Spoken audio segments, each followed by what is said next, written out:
All right. All right. All right. Now, back to you. All right. Go ahead. Okay.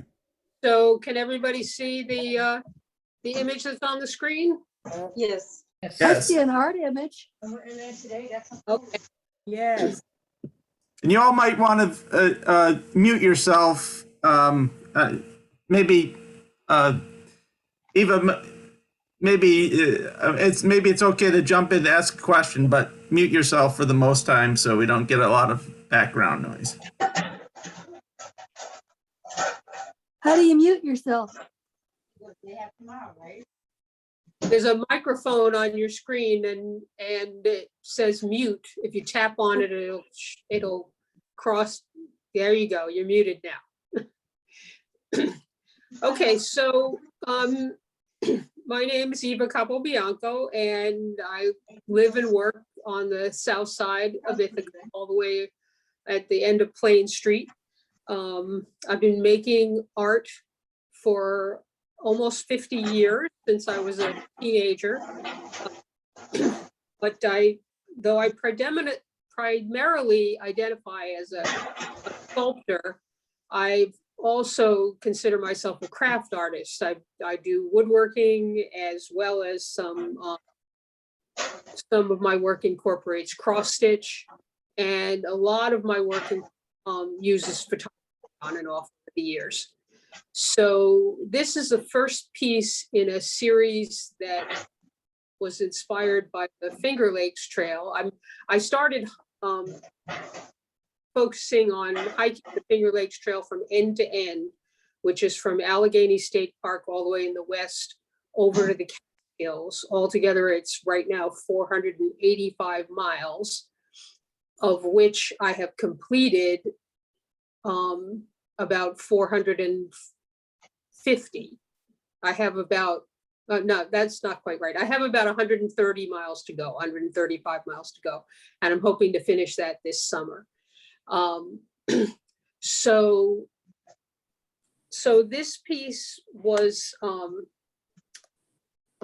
we were hiking out in Allegheny State Park last spring, no, 2019 in the spring. And it was a very rainy spring, a lot of water and mud to trek through. And at one point we crossed this stream, this wooden bridge that you see on your left. And I love bridges. I did a whole series of bridges using photography About the noise, Debbie. in the 1980s and 90s. So I snapped this picture of this bridge and I continued on the hike. We hiked 21 miles that weekend over 3 days. And as I'm walking, I start thinking about the difference between this wooden bridge and a lot of the stream crossings, which can just be a couple of planks across the water. And I knew I had that blue plexiglass in the studio, and I thought of doing these two stream crossings side by side, the planks, representing those couple of boards across the stream, and the very elaborate bridge.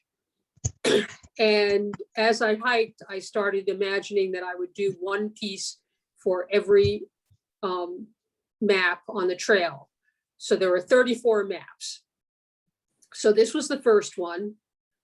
And over the last couple of years, I have now completed pieces from 16 of the 34 maps. I have a total of, I think, 18 or 19 pieces in the series. So these are going to be on display in Rochester at the Geisel Gallery in March and April. The opening reception is March 10th. So it goes up actually 2 weeks from yesterday. So I'm at the finishing touches of some of the new works. This one was from map 30, which is out in the Catskills. And I just called it Boulder with Lattice. So all of the wood that I use is all reused. It's from scraps that I found or old furniture that I take apart and reuse. The pieces with the lattice work are made from, the lattice pieces are actually made from old drawer sides that I've taken apart and cut up and planed to stock and put back together. And the lattice patterns are from Chinese lattice designs. I have a whole book of patterns that I draw from and design along with the photographs. So like, for instance, in this piece, I was looking up, well, both of these pieces, there was a place on the trail where you could go right underneath one of these power line poles. And I took all these photographs looking straight up. And then, so this one, I placed the photograph of the power lines next to a photograph looking straight up through the trees. And then I designed the lattice around those photographs.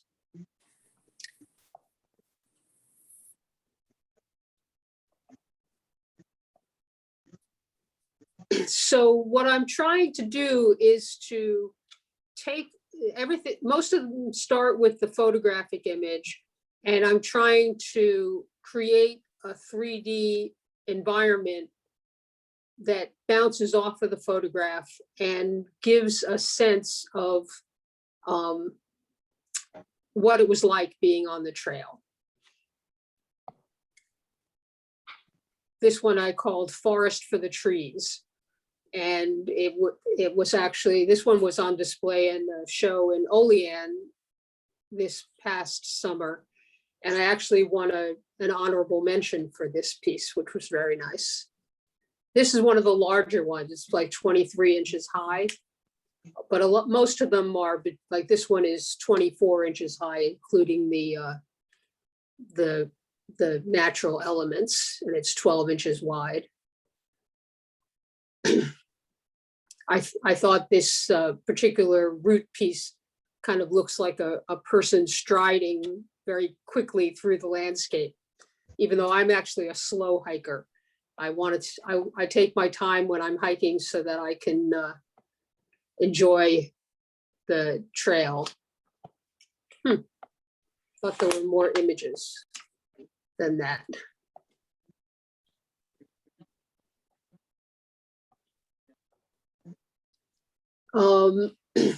So I just wanted to show you some of the my other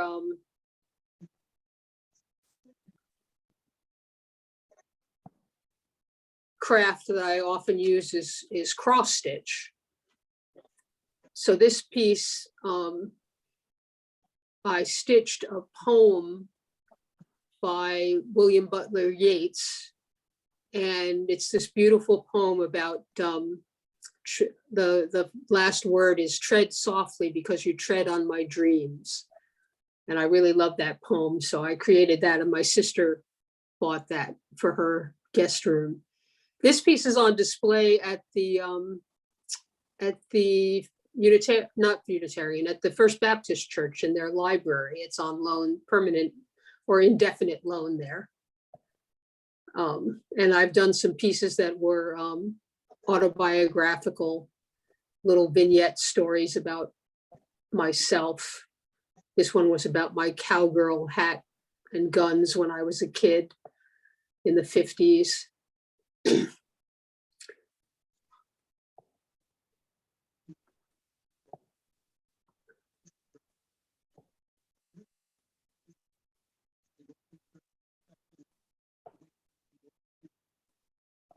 And then Eva, would you mind going back and giving us a little more time to look at them?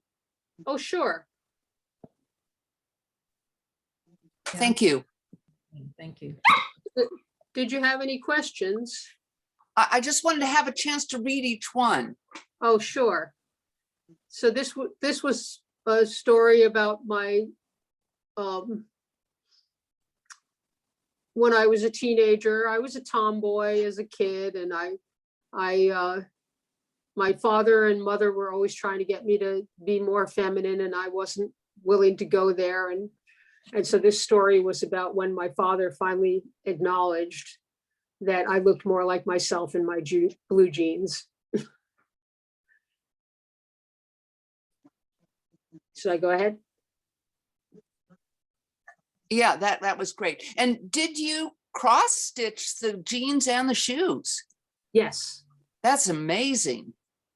And That is really amazing. did you also? Yeah, I have software that you can take a photograph and convert it into a stitch pattern. Wow. So when I first started doing these, I was using cross stitch image patterns that I had purchased, but then I realized that this software was available, and I started either, like with this one, the images were both taken off the internet somewhere, but then converted into stitch patterns. And now more, can I go ahead? More Yeah, recent one, like this one, I took photographs that I took of irises in my garden and converted those into a cross stitch pattern, combined them with this old dead bonsai that a friend gave me, and this corbel, which was actually taken off of a, oh, Myra, that corbel was actually part of the old lectern from the First Baptist Church, which was being discarded, and Bill Abels asked the pastor if he could give it to me. And I took it apart and have used the parts from it in quite a number of pieces, including this one and this one as well. Neat. And how are they framed? Like it almost looks like a quilt. Sometimes they are, yeah. In this case, I framed it with fabric, and then there was or there is a sleeve in the back, and it hangs with a bar like a quilt does. Yeah. Others, this one I actually stretched it, although I think this photograph was taken when it was not stretched. But later on, I stretched it onto bars like a canvas, so that it was easier to hang with a picture wire. So how long typically would a piece like that take you? Oh, it'll take me anywhere from a month to 3 months, but I'm not working. What I tend to do is work on in my studio during the day on the sculptures. And then when I have a stitch pattern done, I work on that in the evenings. So I have the TV on and I'm listening to the news, or sometimes I listen to a book on tape, and I'm stitching because I'm compulsive about being busy and productive. So I'm happiest when my hands are doing something. Everyone always looks at these and thinks, oh, the stitching must take forever. I mean, the words, but the words are the fastest part, because it's one color plus a second color usually for the outline. And does anybody here do cross stitch? There's actually a grid in the fabric. So you're just following the pattern on paper, and probably it would take me longer to do that hat with all the flowers and things than it would take to do all of the lettering. Wow. Eva, I think you're being too humble. I've tried cross stitch. I don't do it now, and it's not so easy to make it look as beautiful as this. Well, Are you using a really, really fine fabric so that you're having really tiny little cross stitch? I mean, I'm wondering about all the shading and everything that you're doing. I'm using 14 count. So there's 14 stitches per inch. And the shading happens from the pattern that's designed in the computer program. So for instance, this one, this is a coming out story, and And so I found these two pictures on the website of these two different scarves. The plaid one is very much like a scarf I had back then in 1977. And I took pictures of branches out in the winter, and I combined combined those images together in Photoshop on the website, and then converted it into a cross stitch pattern. Wow. So they take a lot of time, but it's time I really enjoy. This one was taught sort of an homage to my older sister, who when I was planning to study mathematics when I was in high school, encouraged me to continue with my art instead. So I designed this piece so that these three geometric image patterns overlapped. So the only colors used in those are red, blue, and yellow, primary colors. But where they intersect, I did the yellow in one direction, the blue in the other direction, so they read as green.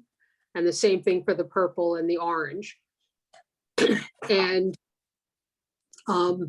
so I was combining my art and my math loves. And then the paintbrushes, two of them are stitched, and the third one is an actual paintbrush. Oh, the one on the bottom. Wow. The one Oh, on yeah. the bottom. Yeah. Huh. Elaborate a little bit on, sorry about the dog, about the orange, green, and purple. So in each of those, so one half of the X of the cross stitch, you're doing, let's say, yellow, and the other half you're doing red. Is that how you get the orange? Yes. Yes, so I'm literally mixing, so red, blue, and yellow are the primary colors. Orange, green, and purple are the secondaries. So I'm literally mixing them on the Wow. screen, That's amazing. in the fabric. That's Or in amazing. the, yeah, and it was fun. And it was funny because as I was stitching this was pretty boring to stitch, because it's a lot of stitches in that. I mean, the piece itself is, I think, about 20 inches wide. And so, you know, I'm just stitching, red, red, red, red. And as I was doing it, I thought, well, why didn't you just paint this? You know, really, what was the point? But then when it was done, I realized that the color is just so much richer in the fibers than it would feel on paper. And I thought when I went to art school that I was going to be a painter, but I just found sculpture and found materials, and I was hooked. Can I ask on the letters? Mhm. Everything that you're stitching here is in cross stitched. Is that right? Or do you do any other kind of embroidery stitch in there? I was looking at Georgia, that little tail, and the apostrophes around the quotes. That's all straight stitch. So like the apostrophe would be one cross stitch in the square, and then outlined in black probably. So you outline in a straight stitch is what you're Yeah. saying.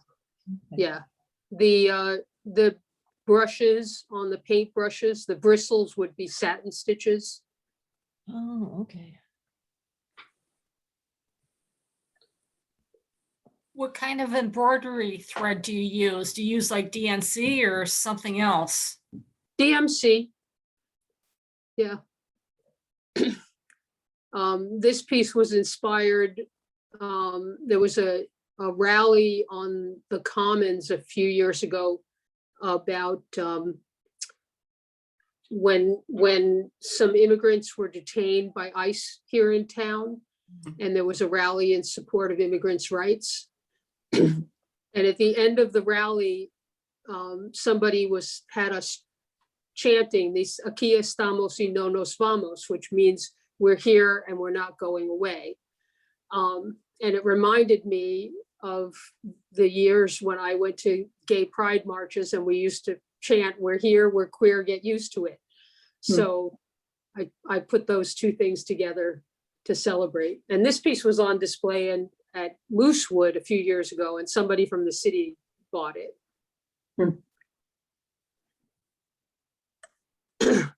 And this was a piece one of my friends in college, after college, I was struggling with with where my work needed to go as a young artist. And my friend Margarita, who's still one of my best friends, told me, just make what you see. And it was such good advice that I have lived my art life by those words. So when I see something in nature or in a building, or when I know that I'm noticing it, I know I need to use those elements in my work. And so things that are stuck in my work are bridges, trees, fences, windows, grids of any kind. And that's what I was seeing then, and it's still what inspires me today, 40 years later. I don't know why I have my phone is plugged in, but I guess this is using a lot of juice. I'm hoping I last here.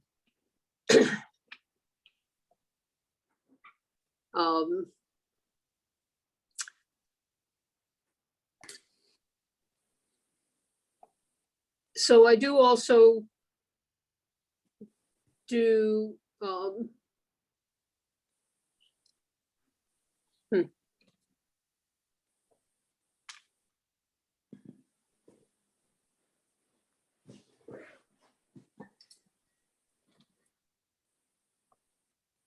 sometimes do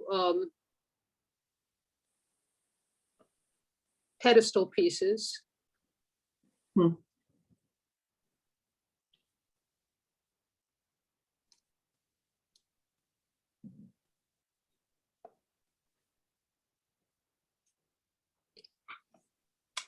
I really love, this is one of my favorite pieces. I haven't shown it in quite some time. But the broken glass work, I used to work for Ithaca Neighborhood Housing Services before I retired. Eva, Yeah. I'm not sure that we're seeing what you want us to. We're seeing Oh. the Finger Lakes Trail introduction page. Oh, okay, let me go back. Okay, can you see that? I'm back on the shared screen now, I think. Okay. Here we are. Sculptures. Okay. So I used to work for Ithaca Neighborhood Housing, and one of my clients on the north side, I went to do something for them in the house. I would do minor repairs for mostly elderly and some disabled clients. And when I got there, she told me that she had opened a cabinet and all of these glasses fell out. And so she had the broken glass, and I guess she saved them for me. I guess she knew that I did these things. And so the two broken stemware pieces, and maybe the middle one too, I forget, they were from her collection. And her husband was very ill and probably not going to live for a long time. And so I put this piece together, and I called it Broken Dreams. And it just really reminds me of them. They were such a sweet couple. They were Italians, you know, and they've lived on the north side from when the north side of Italy, of Ithaca was known as Little Italy. That's cool. This was also the top piece has a piece of glass in it, and it was a window, like a homemade window in somebody's little house here in Ithaca somewhere. And I took it out because I was putting in a new window for her. And then I added these pieces of old grapevine to the base. And then I found this stone, and I found this other piece of wood that fit inside. They were not found together. The piece of wood just nested into that stone so perfectly, as if it had been formed around it. And I call this piece Temple, but it's all found objects. Was it hard on that table piece to get the legs so that the top was level? I mean, I can't imagine how you would do that. Yeah, it was hard, but, you know, just probably sanded it off little by little.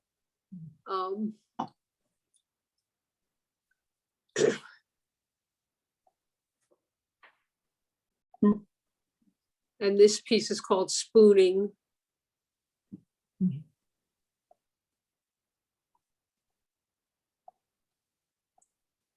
This is Couples Young and Old.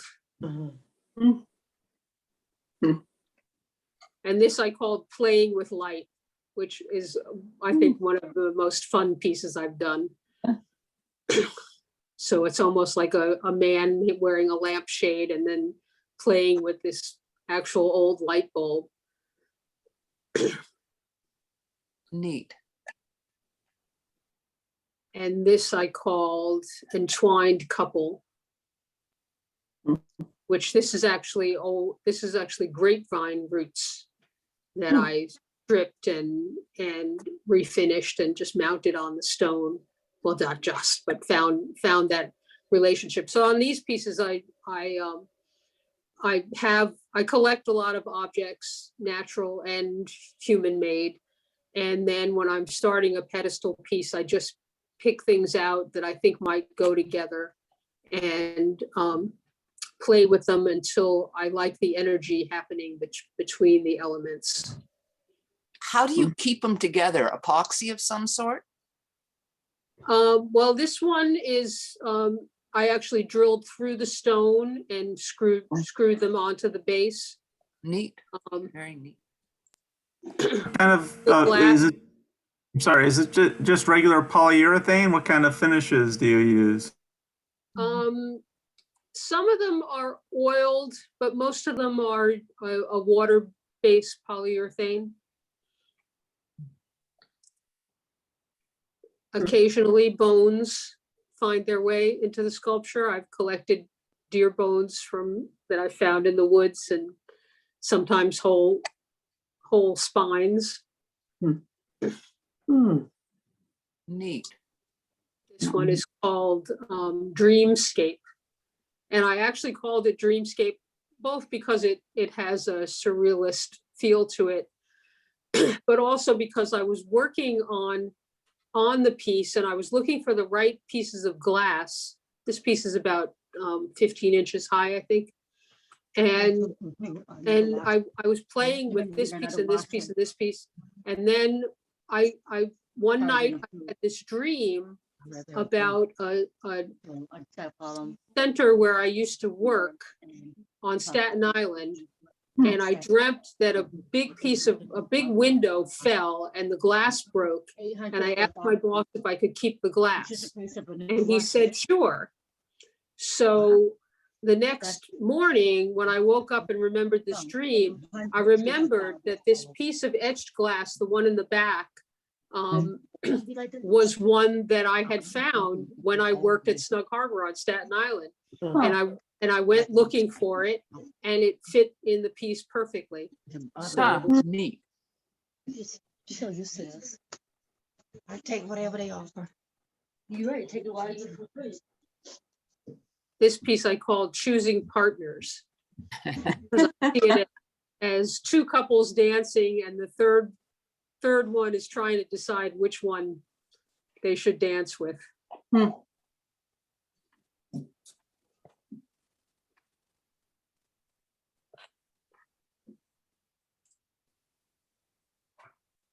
Neat.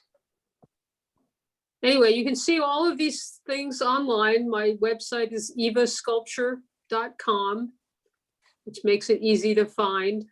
I try not to have anybody try to have to remember how to spell my last name, because nobody ever remembers how many A's, how many O's, how many P's.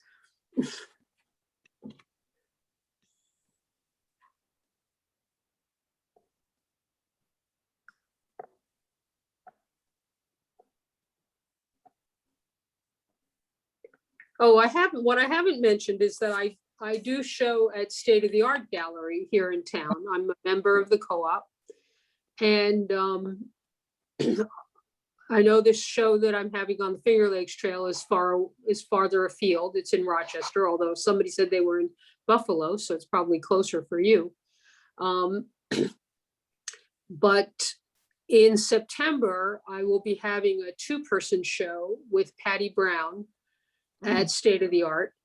And that show, I am going to focus on my cross stitch work. Oh, neat. So hopefully you can come by and see that. When is that going to be again? That's going to be in September. So it'll be up for the month of September. Did you see the wall hung works?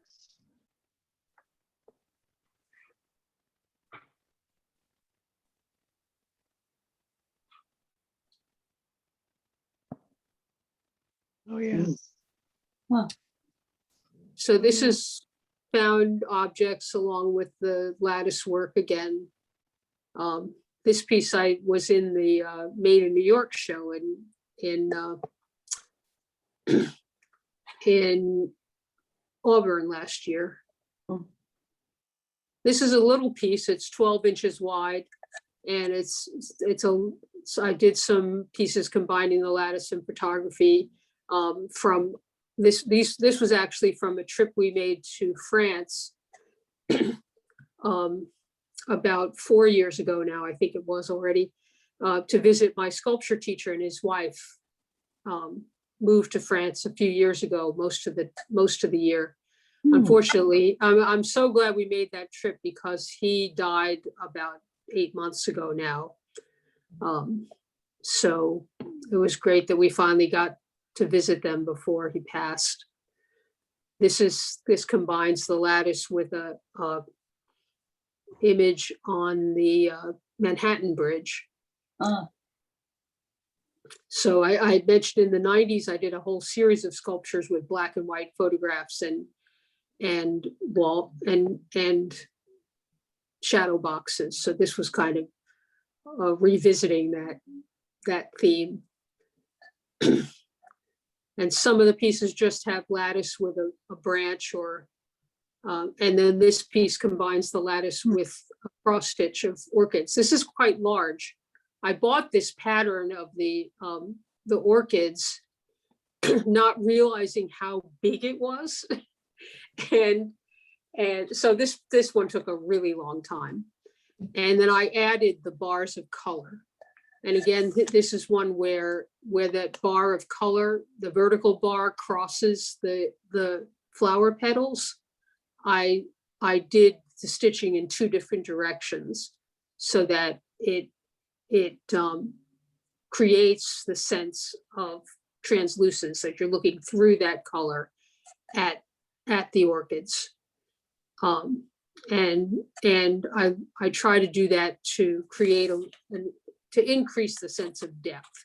So there's a layer of the lattice, then there's a layer of the flowers, then there's a layer of color, and then some of the flowers are behind the color.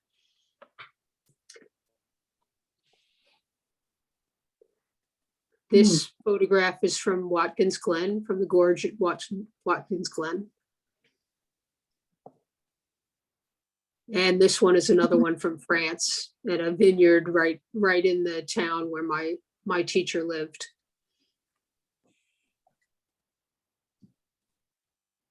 This is a little piece. It's only about, I don't know, 12 or 14 inches high.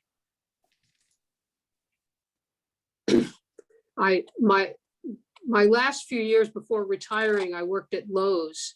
So sometimes I framed something. In this case, the frame itself was a sample door from Lowe's that discontinued. And I took the center panel out and put the lattice and the found objects in instead. Same thing with this one. And this one as well. Although I added the cross pieces in this window, the frame itself was a door sample. Most of the glass is recycled from old windows that I found.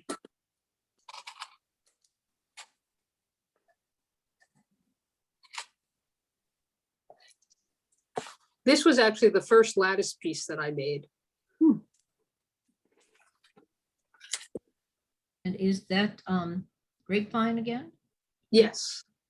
Yes. Neat. It does polish up beautifully. Yeah, it does. Oh, I'm gonna run out of juice. I guess this is just using a lot more power than I normally do. It's plugged in, but it's not keeping up with the That's all right. If you disappear, we'll know what happened. Thank you in advance. Okay. Does anybody else have more questions? Yeah, I have a question. When you said you lived at the end of Plain Street, I realized where you lived because I'm in that area. And did you make those big sort of super plant containers that are in your yard? And No, actually, one of my dearest and best friends, who's also a sculptor, made those. And she lives in Hawthorne, New Jersey. But she and her husband and I, actually the three of us, her husband is a photographer, and Elaine and Howard and I all had a show together at State of the Art a while back, about probably at least 10 or 12 years ago now. Mm. oh, you're doing This some- piece was inspired by the power lines, which I see those as kind of gods over our landscape. And so I combined the photograph with a Chinese character, which I hopefully recreated somewhat faithfully, that is supposed to mean power. Ah, neat.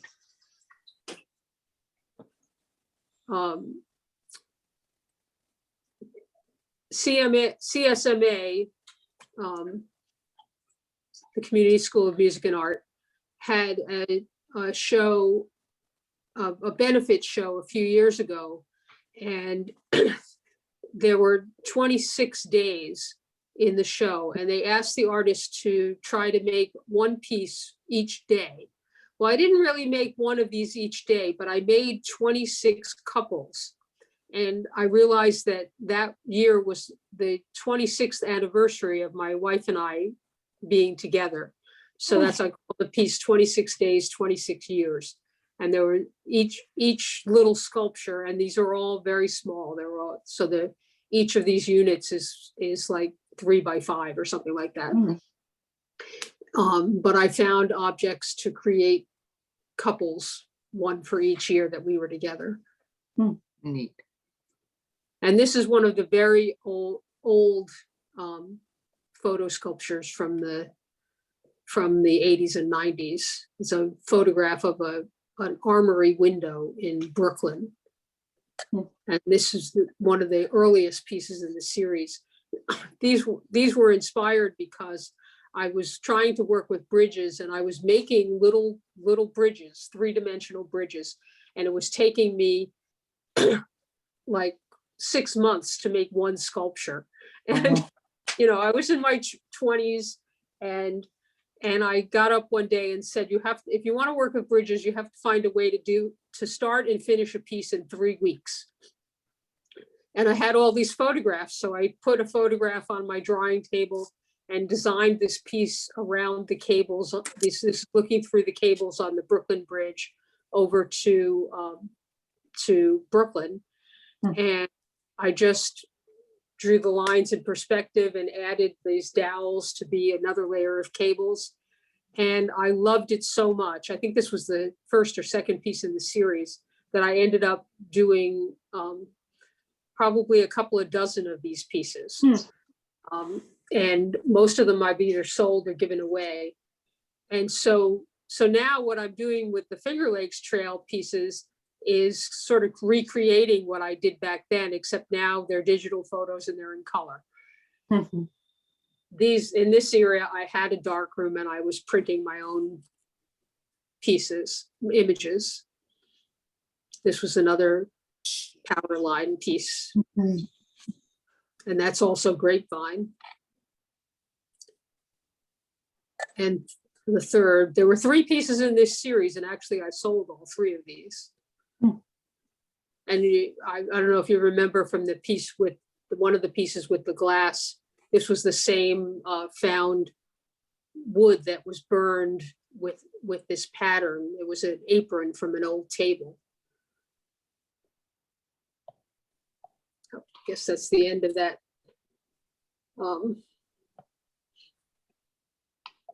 Portfolio.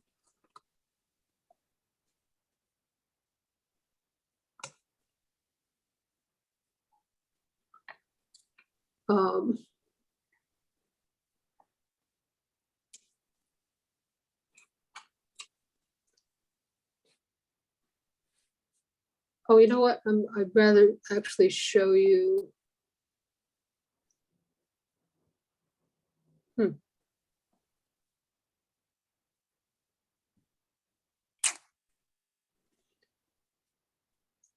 This one wants to come up.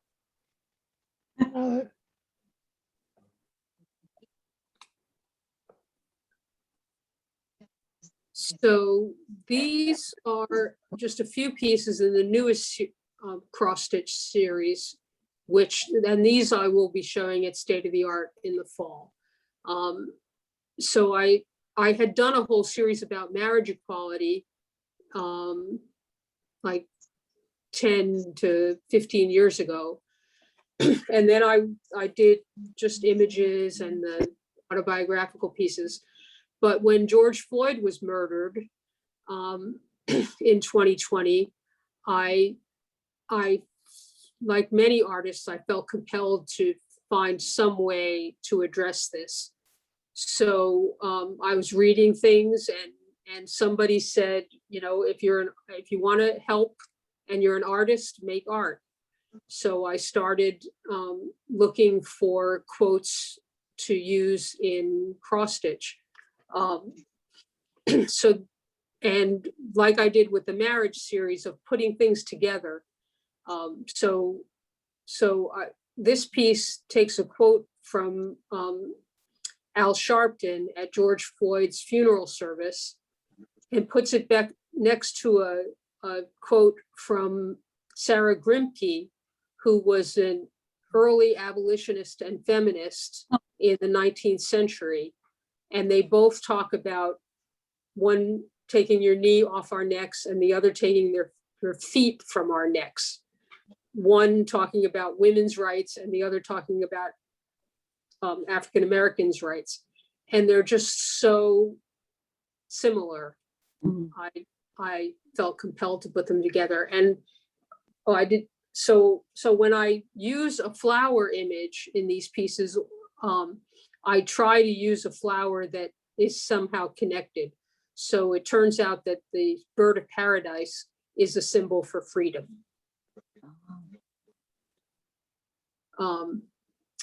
This one is a quote from Dr. Martin Luther King, and the iris, the purple iris, is a symbol for royalty.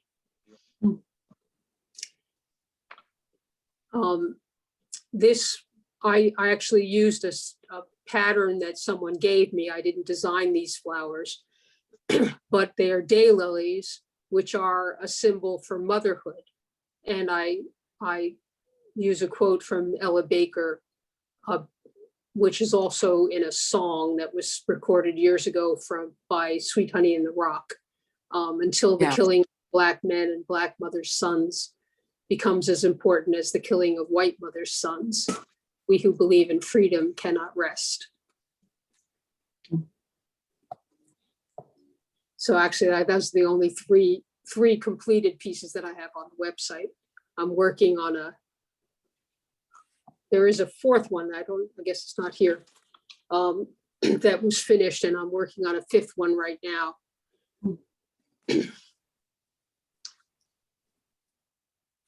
So I haven't run out of juice yet. How much do you typically work during a week? How much what? You How much do you work during a typical week? Are you every day? How many hours per day? How does it break down? It depends. I try to work right now, this last month, I've been working just about every day in the studio, like between 3 and 5 hours a day, getting ready for the show. I probably do stitching at least 4 or 5 evenings in a week.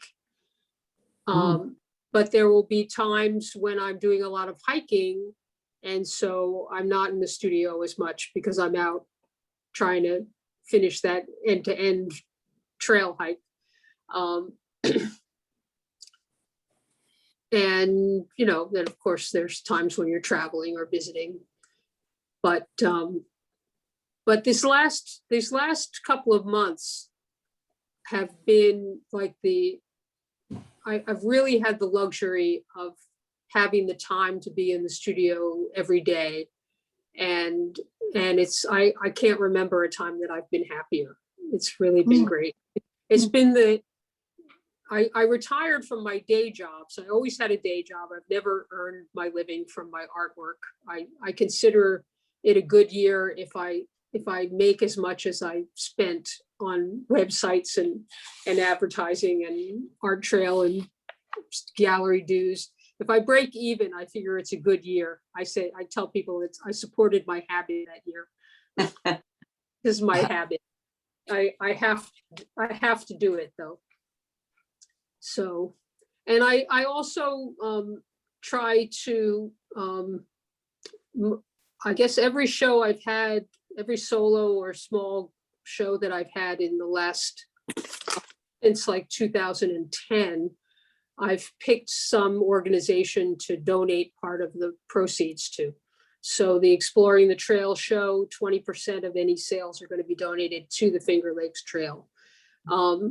When I do the Black Lives Matter pieces, I plan to probably donate the money to the Southside Community Center, part of the money. So it's a way that I can contribute a little bit more. I have 2 questions about cross stitch. Sure. First, I was wondering if you could put into the chat what the program is that you use to convert from photographs. I'm not expecting to learn how to do cross stitch, but I'm wondering if it could be applicable to like Afghan stitch and crochet. And the other thing is, did you self-learn to do cross stitch, or did a relative or a friend teach you? How did you learn how to do it with such exquisite detail? So years ago, we have a really good friend, Bill, who is a gay man, and we were friends with him on Staten Island. And he used to come over to, and we're still friends, and he's in Ithaca. He's actually the reason that we moved to Ithaca. He used to come over to our house to watch a movie, and he would bring his cross stitch. And I started watching him, and I would think, that looks just like paint by number. And I loved paint by number when I was a kid. It's just counted cross stitch. So I started doing stamped cross stitch as a hobby. And whenever there was a new baby coming into the family, my wife and I would together stitch a crib blanket for the baby. And I still do that. But then I learned from Bill. I mean, he just showed me how, he gave me a kit with the pattern, and it's just, I mean, cross stitch is really very basic. It's just 2 stitches. It's an X. And then, the kits usually, if there's a different kind of satin stitch or I'm not thinking of the other terms, a French knot, it just shows you. They're really very basic stitches. So I guess I've gotten good just because I've been doing it for decades. And I have a steady hand and magnifying glasses so that I can see what I'm doing. And the program is called PC Stitch. PC Stitch. And it works on, I don't know if they have a version for Mac.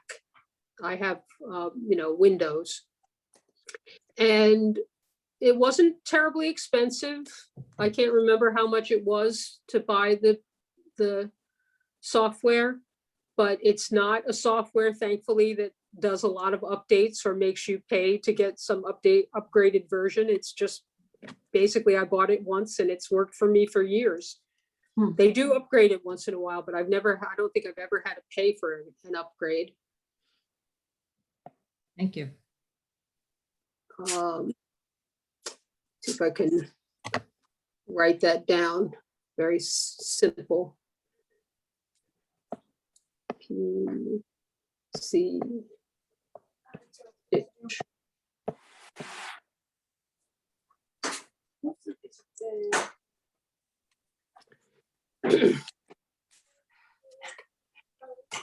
Anybody else have any questions? Well, this is kind of, is Lisa your wife? Who used to No. work at Lowe's? Is that not your wife? No, Elizabeth Schneider.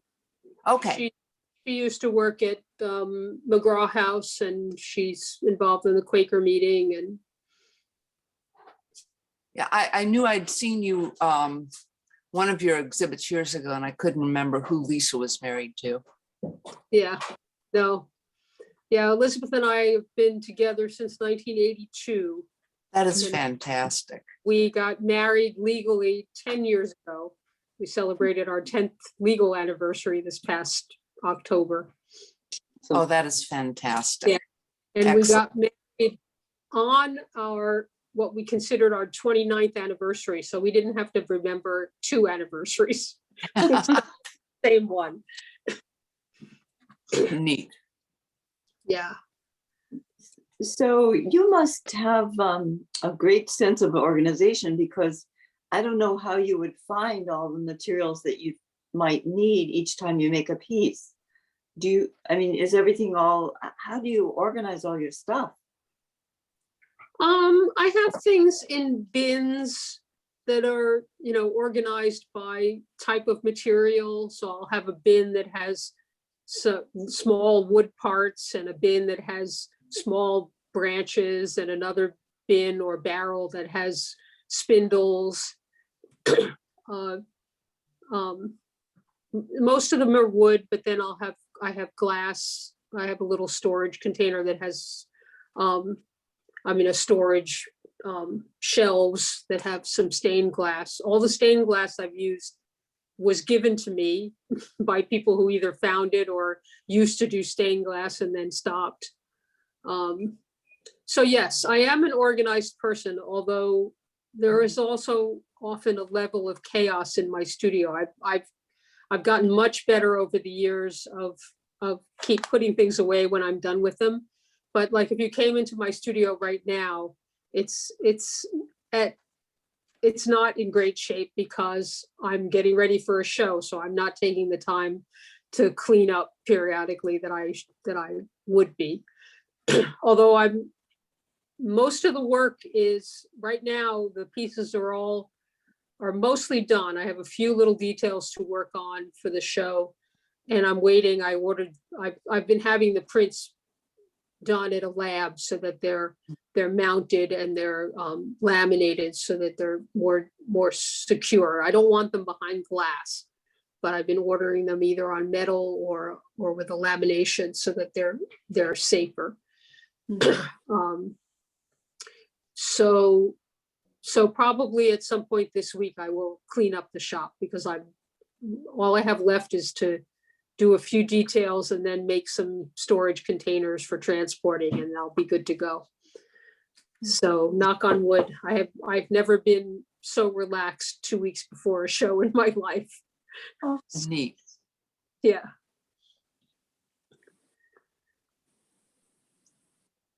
Eva, where is this gallery that you show for exploring the trail?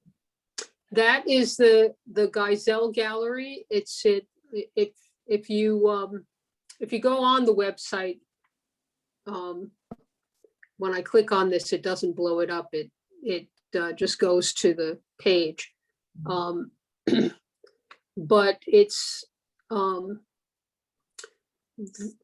at 1 Bausch and Lomb Place in Rochester.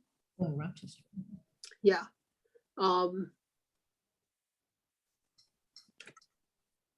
And the website is just the Geisel Gallery. So you can see all the details there.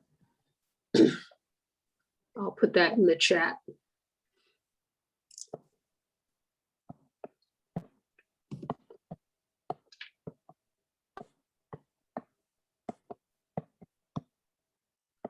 .com. How do you transport everything?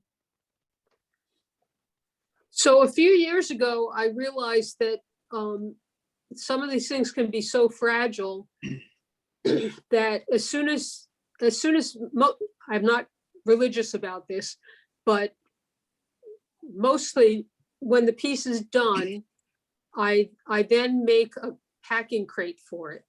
And the packing crate uses foam or blocks or some combination of bubble wrap and various things so that it's kind of wedged in so it can't slide around so the branches don't get broken. And then I pack it away and label it and it stays clean and safe until I need it for a show. So I'm actually right now, my studio is overflowing with crates that are ready to move. And I'll be renting a car share van. I've already scheduled it for that Sunday night to Monday night. Being Rochester and installing on February 28th, I asked a friend if necessary, if I could stay over her house in Rochester on Sunday night. Just in case there's a storm happening Monday morning, so I know I can get there. Any other questions? It's 1 o'clock, it's 1:04 and I have 2% left on my iPad. Yay. Yay, Thank you. You made it through. I made it through. Well, this is very nice. No, this was This has been fantastic. fascinating. Yeah, Really thank you. It's interesting. Loved it. beautiful. Yes, Yes, thank you Really, so much. really enjoyable. yeah. Well, great. And thank you so much. Really enjoyed it. Gee. Eva, thank you so much for your presentation. Yes. Oh, you're welcome. Thank you for having me. It was fun. Yeah, well, thanks for coming. It's great to see everyone. And we'll reconvene next week. And maybe we'll have another presentation next month. So these things are a lot of fun. Thank you, Eva. Everybody have a nice day. Thank you. Okay, bye-bye. Bye. Bye.